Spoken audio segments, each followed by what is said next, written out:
I am happy to catch up again with Corvus Lore, and this time, lead axeman Eric Fraser. He plays with lead vocals and rhythm guitarist Ryan Jones, Mike Annetto on bass and vocals, and Joel Cloutier on drums. They've been turning up the rock and roll temperature from the Bay Area to wherever you are. Corvus Lore is one of my favorite new bands, and Eric is here to tell you why they should be one of your favorites too. Welcome to Toronto, Canada's music mix maverick and the New Path Radio Spotlight. Eric, what's going on? Hey Guido, happy Friday to you, man. Greetings from sunny Gilroy, California, and I believe are you in Toronto or? Just north of Toronto. Yeah, yeah. See the big, Oh, I got the cool. CN Tower. See the CN Tower behind me. Yeah, it's beautiful, beautiful day in your background. Yeah, it's always, the sun's always shining here. You know what, Eric? I've talked to so many people from California.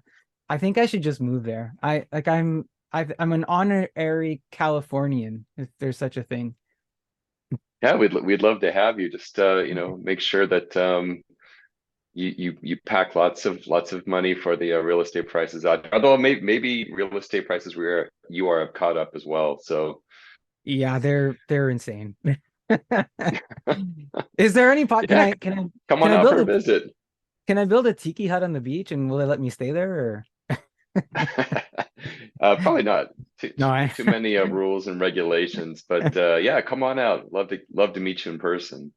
Yeah, for sure, for sure. You know what, Eric? When I was doing the intro and I said the Axeman, and when I was prepping for this, I was gonna ask you and Ryan a whole bunch of questions, but um I don't think I've ever asked any a guitarist, a leading guitarist this question.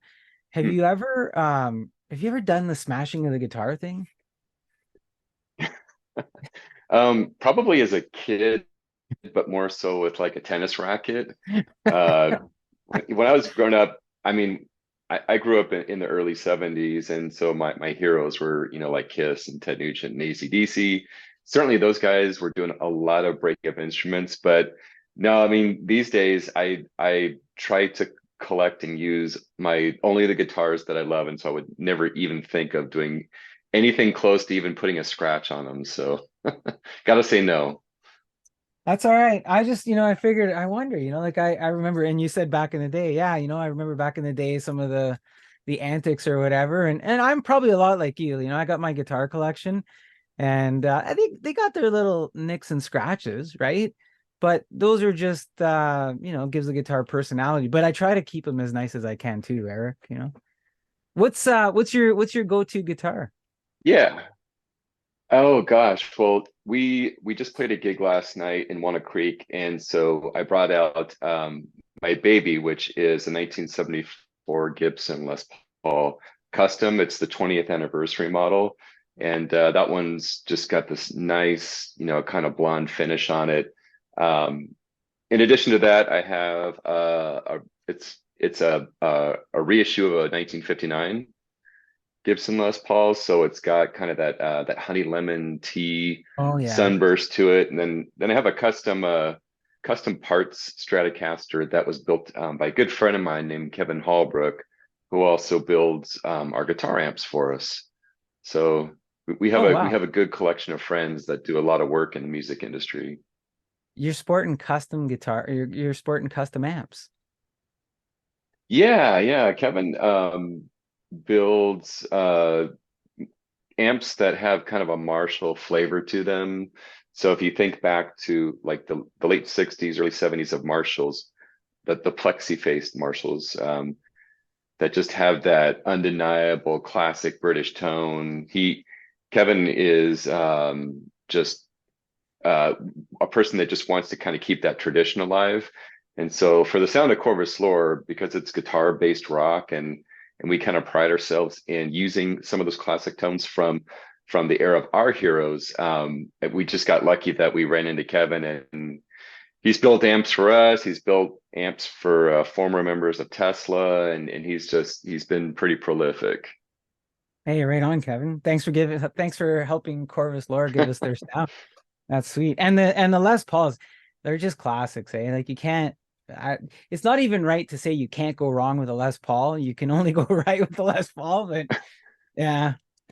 Well, you know what's odd, Guido, is that the just even just like the variance in the weight. So that 74 Les Paul, I Yeah. think is somewhere between 11 and 12 pounds, but my 59 reissue is like 7.5.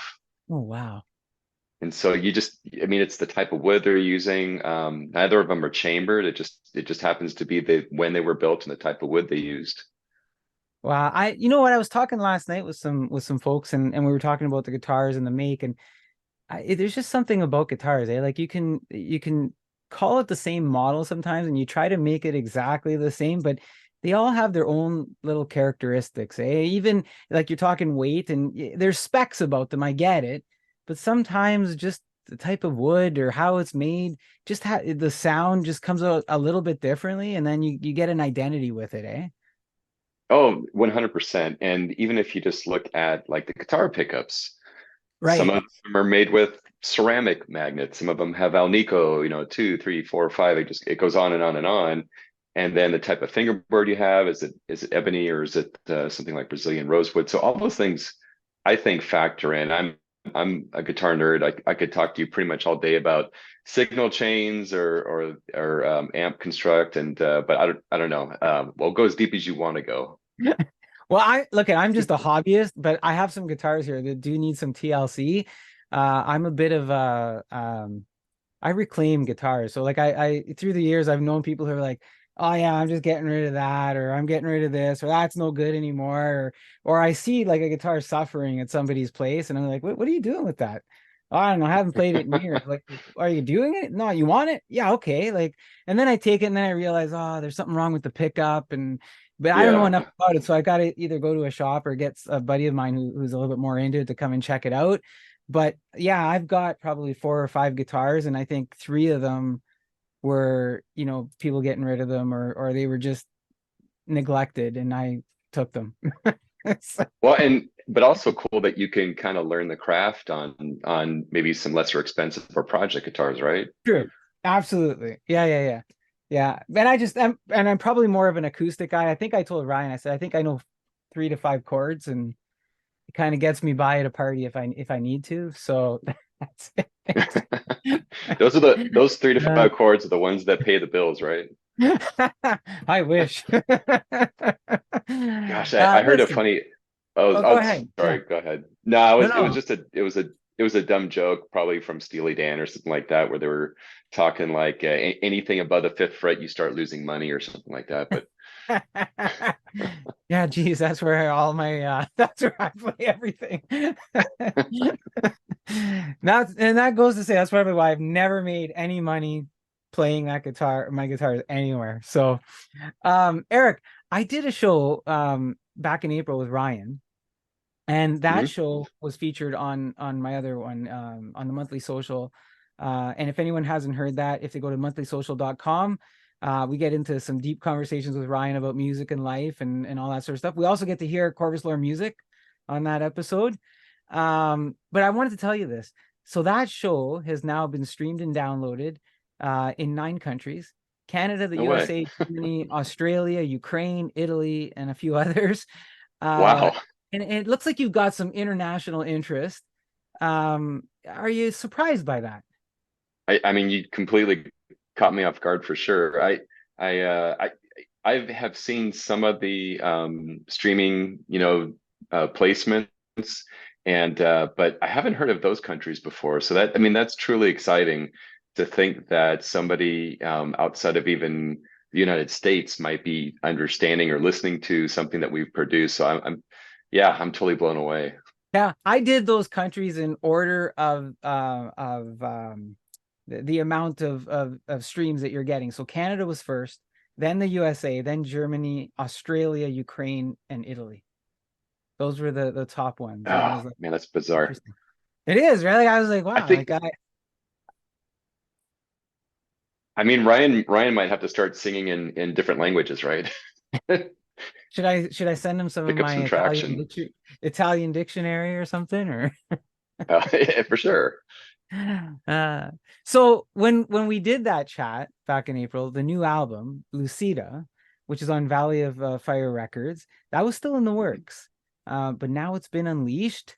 along with the new single, Blind and Broken, and an out of this world cool video. How does it feel that you guys saw it all finally come together? And I know it was a bit of a journey, but how'd you like it's out? What's everybody thinking? Yeah, it was it was a bit of a journey because we finished all the primary tracks mixing and mastering almost 2 years ago.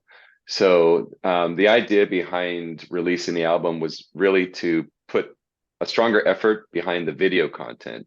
So the first single we got out of the gate was called Boxing Ballerina, and that particular video was shot in a boxing ring in San Jose with our film director Mike Sloat, who's just he's a Bay Area, California Bay Area, um, basically Svengali. Anybody who's a local band in this area goes to Mike Sloat to have their videos done. But anyway, so we wanted to produce some singles and try to build some interest around who Corvus Lore is and give people a flavor of the band, because we are still building up kind of our touring and getting out to different areas. So the best way to do that is to produce videos. But yeah, Ryan Jones, our lead singer, he's kind of an impresario. I mean, he pretty much produces these videos, writes the screen, shot for shot, how these things are going to play out, and really just plays a very important role in the band to kind of have that vision. So when we were talking with Ryan last time, we started talking about the Blind and Broken video, and he didn't want to tell us too much. He said to me, "There's a lot of water involved, and maybe the guys aren't too keen on the idea of what I've got on this one." And I'm like, I was trying to pull more out, and he's like, "No, I can't get too much into it. We're still in the works, but there's a lot of water involved." So now I've seen the video. So was it one of the more challenging videos that you guys have done to date, Eric, now that we know what it is? I mean, Guido, to say challenging is an understatement because, well, first of all, we shot it over 2 days. So the day number one photography, we wanted to tackle the hard stuff first. And so that was going to be all the underwater scenes. And lucky for us, again, we were able to work with Mike Sloat, and he basically got all the equipment so that he could take his high def camera underwater. And this cage that was used for the filming to host the camera was coming all the way from Florida to California. We were waiting for a drop shipment. I believe it was like 6 p.m. the night before we were going to start the shoot. On top of that, our director was coming off of a cold. And so he showed up, a little bit kind of miserable, thinking that he was going to spend the entire day inside of a swimming pool. But yeah, it was definitely challenging. Guido, I can tell you that I'm a pretty solid swimmer, but when you strap a guitar around my neck, throw me in the deep end, and expect me to, produce something that looks like you're playing guitar underwater, that definitely was a challenge for me personally. So this was not artificial intelligence. Like there was no animation here going on. This was you guys really in the water doing this. It was, and to be honest with you, I wasn't going to take my 74 Gibson Les Paul down into the depths of the pool. So but the guitar that I'm using during the solo scene is it's actually Ryan Jones's first kind of learning guitar that he got. It's a Gretsch that he and oddly enough, our lead actress in the video, Avery Hawthorne, they painted that guitar custom and did the whole bird wing on the arch of the guitar. And so yeah, I mean the talents run deep. And I mean, talk about somebody who just killed it in the video. Avery, she told us she was a good swimmer, but we had no idea that she actually knew how to kind of emote, with the camera underwater and with just very little direction. I mean, she did pretty much all those scenes within 45 minutes. This is wild. Yeah, you're blowing me away Yeah. that this was this real. So now I understand why Ryan was kind of like, oh, I don't think they're too happy with me. Well, the other thing too is that we didn't know that we could get the drum set to sync. So, I mean, we were Oh, right. literally sitting there with a drill and just cutting holes into the floor toms, into the bass drums. And um, our drummer, Joe, this was shot inside of his swimming pool. But out of the four of us in the band, he is the least strongest swimmer. And so I think for him, he probably had the most trepidation about submerging and trying to stay, because you had to really be under there for about 30 to 45 seconds at a time and Wow. to really get some good takes. Did you do some training before you did this, or? I don't know, hold your breath. No training. I mean, to your point, Ryan was kind of, we were building out the shot list and we just kind of came into it with an open mind and knowing that we all wanted the best outcome we could get from the video. And I'm super proud with the way it turned out. Yeah, so Phenomenal. that was day one for the underwater shots. And then the next day was at a barn over in Hollister where we did kind of some of the band shots, you know, playing drums, bass, guitar. And then we drove to a lake about half a mile down the road. And you know, Avery, bless her heart, she was the only one to jump inside of the pond that day. And so we filmed out some of the shots there as well. Yeah, it was wild. So everybody's hearing us talk, and the video, corvuslore.com. I'll have it in the notes. But you got to check this video out. If you're not intrigued yet, the way that we're talking about it, I got another question, and maybe they'll be more intrigued. The mud on Ryan's face Right. in the video, and I'm not giving away too much, but how do you get how did it stick to his face, and why did the rest of you look so clean? So, Well, so here's what I can tell you, Guido, is that Ryan and his wife that morning made the mud themselves. So they literally were finding like the best spots around the ranch where they could, you know, get dirt that was somewhat, you know, not where the cows were doing their business. And so they did kind of a premix in a bucket. And but as you can imagine, for Ryan's part, he wanted to kind of start off as dirty as possible and then little by little come cleaner. And that's kind of the story of the amazing. video. Yeah. But yeah, no, he really jumped into this, you know, saying, you know, I want to get as dirty as possible, but you know, still not look too ridiculous at the same time. And so I put together a behind the scenes video so people could see also kind of how all of this came together, and you can find that on our YouTube channel. Oh, right on. Okay. Behind the scenes, YouTube. I'll have to include that. I'm glad you told me that. Well, it's Yeah. wild. It's a great video. It's a great song. I don't know if you know this, but Blind and Broken has been on the pathradio.com charts for 8 weeks. Right now, it's been sitting at number one as of August 6th. There's a whole bunch of formula that goes into the charts, and that includes like airplay time, listener numbers, requests, etc. And while the Path Radio is situated in the Greater Toronto Area, it can be heard worldwide. And it's a music mix station that brings together all sorts of genres and listeners. And you're in the mix. Like this song is in the mix with Crashing Wayward, another great new band, Stacey Blades, Chris Uh-huh. McClure, Canal, formerly Saigon Kick. And then you got like Taylor Swift, you got Olivia Rodrigo, Post Malone, Morgan Wallen. Um, what do you think is resonating with fans, local or worldwide, that you find yourself getting this attention mix, in this corner of the world, or elsewhere as folks are listening in? I mean, that talk about great company to be in the presence of. I mean, that was quite an eclectic list of artists. And I mean, I think with the exception of Crashing Wayward, like there's not too many rock artists that are on that list. Yeah. But man, that's phenomenal. I'm completely blown away. And maybe maybe people are latching on to strong melodies and good hooks and songwriting hopefully that has an impact and it makes you. I I would hope you'd want to listen to it more than once, maybe get a couple replays in it, but I'm really blown away by that, Guido. So thank you for sharing it. Congrats. Yeah, no, congrats. And we'll see what it keeps doing. And you had the other one. There was, I think it was was it Boxing Ballerina? I'd have to look now. I can't remember. You had another one for a while in the top 20. of the airplay Mm. stuff. And I was like, they kind of crossed paths or whatever, as folks were saying, yeah, this sounds like it's got a cool sound, cool band. And you have such a great sound. I love you guys. You guys are one of my new favorites. Um, Oh when man. again, Thank when I last you. chatted with Ryan, and this maybe goes to the sound, like you just said, the sound that we have, etc. He said this: everything you hear on the recordings albums, you will hear live. We don't do any backtracks. We're singing all of our parts.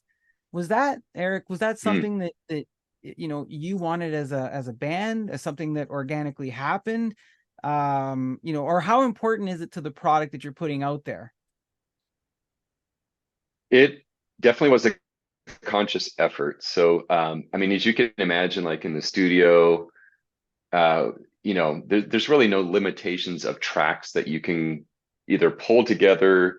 If you run out of tracks, you can bounce tracks to other tracks. So, I mean, you could have 187 different tracks on one song if you really wanted to. But the way that we worked with our producer, Tim Narducci, on this particular project was to really kind of give a live feel to the band and to the music, because for the most part, what you're hearing is maybe my guitar on the left side and Ryan's guitar on the right side, and we really did not do too much stacking of elements or over or brick walling like a mix where it's just like something like an impossible sounding track. And I've heard plenty of those, but that's we really wanted to bring something that was authentic, classic rock based, and we grew up on Led Zeppelin and Queen and AC/DC and Stone Temple Pilots and the Cult, Rival Sons. I mean, the list goes on and on and on. And so we're trying to find a way that we can kind of fit into that mix and be relevant in 2023. Yeah, you threw out some names there, a few folks that have listened to you and given me some feedback that you get comparisons to. Again, very good company of the folks. And the fact that, you know what, if I can listen to your record here and then go see you live and hear the same thing, for me, I really love that, because then it just feels authentic, and it's like I'm getting the real deal, not something that was, you're playing it different because you have to play it different. If you're going to play it different, it's because you want to play it different. Maybe you'll roll in some sort of acoustic version at some point or something else, but otherwise I'm getting, what I see is what I get. And I think that's important to the rock fan, or the rock and roll fan, or as we re-engage and reacquaint ourselves. I'm going to say reacquaint because I'm seeing a resurgence of rock and roll music over the last little bit, and it's kind of getting me excited. Um, Eric, when you're playing live, are you cycling the tracks from Lucida as they appear on the album, or are you switching it up, or is there a song you like to open with and one you like to close with, or? Yeah, that's a good question about like what is a band's approach to doing the music live and how you put a set list together. Well, we have two albums, so we tried to mix in a little bit of songs from the first album, songs obviously from Lucida, but the way we try to flow it's really like you come up with the bookends first, like what song are you going to start right out of the gate? Typically, we'll start with Calling Jupiter, which is, I think, the eighth track on the Lucida. And then we'll end the night like Boxing Ballerina into a song called Splinter. And with a lot of these songs, Guido, we don't do a reimagining, but we try to come up with maybe a different way to get into the song that might involve the band kind of jamming together for a little bit and then making your way into the song. Because while the things sound great on the album, sometimes there's just a better way to get like the audience along with you and to build that kind of anticipation and then deliver something. You're doing some blending and some interaction along the way, and maybe we're hearing some guitar or a little bit of drum in between the songs. Is that what you're saying? Yeah, exactly. So like for example, Monday night, this past Monday, Ryan and I went to go see Stone Temple Pilots with Rival Sons.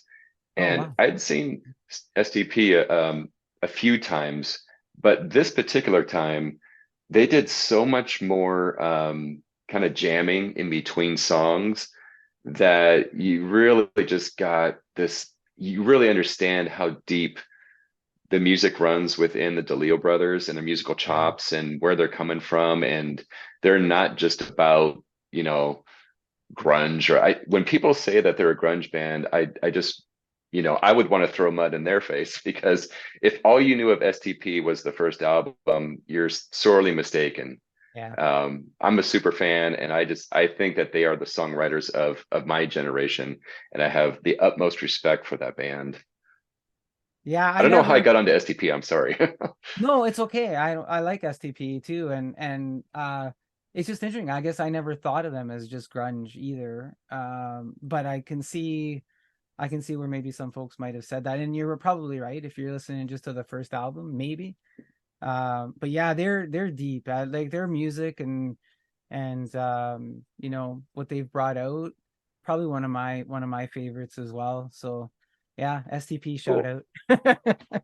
Hey, all right, wait, back to Corvus Lore. Look at when Yeah. when you look back at your album Lucida, let's say 20 years from now, what do you think you're gonna remember the most about it? And don't tell me mud on Ryan's face. Oh gosh. My memories will be that it was just a passion project with some close friends of mine. I mean, this our band really does spend a lot of time together, and we've been doing this for 7 or 8 years now. And I'll look back on it with just pride, really, that what we produced was the best that we could put together, and the reception we're getting right now is indicating to me that we did something good. And so I don't know, maybe I hope my daughter might listen to it 20 years from now and say, hey, that was my dad. Legacy. That's good. Legacy is important. Yeah. Yeah. All right. I'm putting this in the archives. And if she doesn't listen to it, I'll have to say, hey, your dad, this is what your dad said, man. So Yeah, give Bella, it shout out Bella Fraser. You got to listen to the album 20 years from now. Bella Fraser. There we go. I'll find her in 20 years from now, God willing. Um, look, I've been telling you, I was prodding Ryan too at our last chat about his playing the guitar and singing. And you know, he sounded a bit like Superman waiting to rip off his street clothes and make his way across the stage with just the mic instead of also playing the guitar, right? He's like, yeah, you know, I don't mind the guitar, but I would really like to just sing. But he says you're of the hell no opinion in bringing in another guitarist. Why is that? And are you softening up a bit, or do you see that happening in the future? Did he really say that? Come on. Yeah, he did. He did. He said, "No Oh, hell." He's like, oh, "Hell no, man." So, if it's fine. hey, Guido, so, bands are all about personality and, getting along with each other and chemistry. And I can't even imagine just bringing in somebody else who had, I don't know, nothing to do with the writing of our songs and, had skin in the game. And the other thing too is that I want to be the lead guitar player. I don't want to give someone else those duties. And Ryan is a phenomenal rhythm guitar player, right? And Yeah. writes the basis for a lot of the songs. So I would never want to lose him as a guitar player. And the band definitely has to have two guitars on stage to make this thing work. He seems like he's also coming into his own on vocals, like with the songs too. And I think that's he's, you know, I'm sitting there and I'm looking at him and he's like, yeah, I don't know, like I'm not you guys, I'm not Ryan. You know, is singing and holding a guitar, does it change things on stage? Does it change the dynamics? Could you do more? You know, does he run around with the guitar? And I guess I have to see you guys live is what it comes down to. Yeah, it definitely makes you think about other bands that might have a front man that also play guitar. Yeah. But it is possible. I mean, Y&T is a perfect example. Dave Meniketti Right. is, phenomenal singer and is the master shredder on guitar. So um, there you go. It's funny. I was just talking with Aaron Lee a couple of nights ago, and I just did a show with him, and we were talking about Dave Manichetti too. So it's close circle, I guess, right? Yeah, Um, Aaron's a good guy. Yeah, I'm glad you got to talk to him. yeah, great player, great music there too. Um, So we were talking a little bit about STP, and you mentioned some other bands, Eric, and we talked about comparisons to other bands. And I know, as fans, we'll always say, this band, they sound like this singer or that guitarist as an artist, and it could be a compliment, I guess. But for me, maybe it's time to move away from that, and without referencing another band or an artist, who is Corvus Lore? What sound, presentation, performance do we get from Ryan Jones and Eric Fraser in the band that will have us leaving a show and listening to your album and going, that's Corvus Lore. That's Corvus Lore. And that's it. Man, that's a great question. And you're right. That definitely puts someone in a difficult position to try to answer, because we all try to make references to other bands because that's how we connect, right? So Yeah. if I make a generalization or a comparison, then it puts us right in that spot where we can have a dialogue. But I would say, Corvus Lore is it's definitely kind of, I would say it's like a modern spin on classic rock. And um, based on authentic guitar tones, strong melodies, and hopefully some hooks. And I don't know, I see us as a band that hopefully was relevant in 2023, and is the music that we write is definitely stuff that we believe in. So we're not trying to relive something from like the 1980s, or right. It's stuff that we feel passionate about today. And so that's probably the best way I can put it. Yeah, and I think, you said strong melodies, and you said that a couple of times. So there's probably something to the strong melodies, and you talked about the hooks. We didn't get too much into the lyrics, but I think that, if you spend the time with the lyrics and kind of get a sense for them, and I think the videos kind of help that out too. I'm looking at Corvus Lore. You're very, and I've used this word a lot lately, and then I start questioning myself, what does it mean? But you're very modern, and it's easy to say modern every year if you want to apply modern. And what I mean by that is, you don't sound 80s, you don't sound 90s. There's this combination of stuff happening, and the other thing I say is that there's a bit of a dance when I listen to a band like Corvus Lore that's going on, Hmm, that's in your face. It gives me the hard rock, but it doesn't right.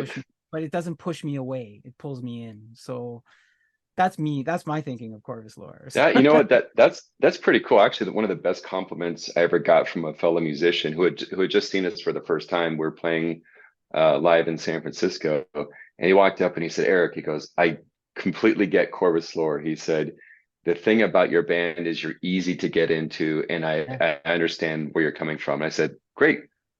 I mean, I would hate to be like confusing or you don't know where we're coming from, so I'll take it." Yeah, and we want more people. Just have a listen, and you are easy to get into. So let's have a listen. Now, I was checking out your social media links, and you got the Apple Music, you got Spotify, Amazon, iHeartRadio, YouTube, Instagram, and Facebook, but no Twitter. Is it on the way out? Is Twitter, is the Twitter platform, when coming to fan engagement, is it on the way out, or? Twitter, we've never been on it. I don't know. I Yeah. don't know if I see that as a platform where our fans would be engaging or talking about music. Maybe I'm wrong, but yeah, I don't know. We're everywhere else, even TikTok. So, but Oh, yeah, not you know Twitter. what? Yeah, TikTok. I gotta write that one down. I didn't have the TikTok. All right. Are you doing dancing on there? Or are you doing like, little? No, no, no, definitely no. It's just more of like short reels from the band. I was like, behind the scenes with Eric Fraser. Yeah, there you go. Now, talking about social media, your website, corvuslore.com, looks like it's got a bit of a facelift in the last little while. It's looking really slick, really clean. I think I saw some new photos, beautiful photos, by the way. I wanted to Hmm. ask who's the photographer catching all of those. They just look like very intimate in-play moments, captured just beautiful. But I wanted to give some cred to the photographer. Yeah, well, yeah, we definitely did an overhaul to the website, but so that particular photography in the gallery Yeah. was done by a professional named Jade Wild. She's out in Northern California, and just go check out her Instagram. I think it's called IB Jade Photography, and I mean she's shot pretty much anybody from classic rock bands, indie pop bands, but her work is phenomenal. And I mean some of the pictures she took, you as a guitar player you would hope to get shots that look that good. And so that was done by Jade. She's great. Thanks, Jade, just for bringing us some beautiful pictures of Corvus Lore. And if you guys haven't checked out the website corvuslore.com, I'll put the link in the notes, of course. But really, I think you'll enjoy it. I want to ask this too on the website, and maybe I just never looked at it that closely before because I was too busy listening to the music. But your album cover, there's some stuff going on there. It was like the blurred stuff in the background. I found myself staring at it for a long time thinking, is that supposed to be that way? Like, am I supposed to see a bear or a wolf or like imagery in That's the what I see background? too. Am I supposed to like I was like, what's in my I what's in my red Solo cup when I'm looking at that? I honest I honestly don't know what that actual silhouette is, or I think I kind of see a bear as well, but it was done by a company called I think it's called Kieran's Art. And you're right, it's almost like one of those old posters from the 90s where if you squint your eyes and step back you might see like a Tyrannosaurus Rex or something. Don't Now do it now, Guido. you see me trying to do it, right? Like Yeah, anyways, so I would just want to throw that out there, just something else for people to look at. I'm not trying to start like, is the dress blue or yellow here? I'm just saying, right. if anybody has an idea out there, maybe they could send me some ideas of what they think they see on the Corvus Lore Lucida album cover in the background. That's all. I'm just throwing it out there, Let's start the challenge. I like it. Start the challenge. Eric, what's next? More shows, more videos? How do you keep this momentum going? Because you guys got some speed going now, right? Yeah, we got a couple more shows. So we're gonna be playing in Richmond, California on September 1st, and then on September 22nd, we're driving down south to the Whiskey A Go Go, and we're gonna be sharing the stage with Tommy Paris from Brittany Fox, and more shows being booked as we speak. Oh, that's cool. Right on. Whiskey. I wish I could see you guys at the Whiskey for sure. West Yeah, Hollywood. Right on. exactly. Cool. Well, we're gonna look for that. We're gonna look for more videos and more music from you. Look, man, I want to thank you for doing this and then hooking up with me here on a Friday of all days, and being willing to do that, sharing your insights with your fans that are now worldwide fans. If there's anything else you'd like to leave us with before you head out, by all means, please do so. Yeah, I really want to thank you for your time, Guido, and it takes a lot of work to pull together your show, and we really appreciate it. And I would just ask that people just come over and check out our website and watch a few videos and follow us on social.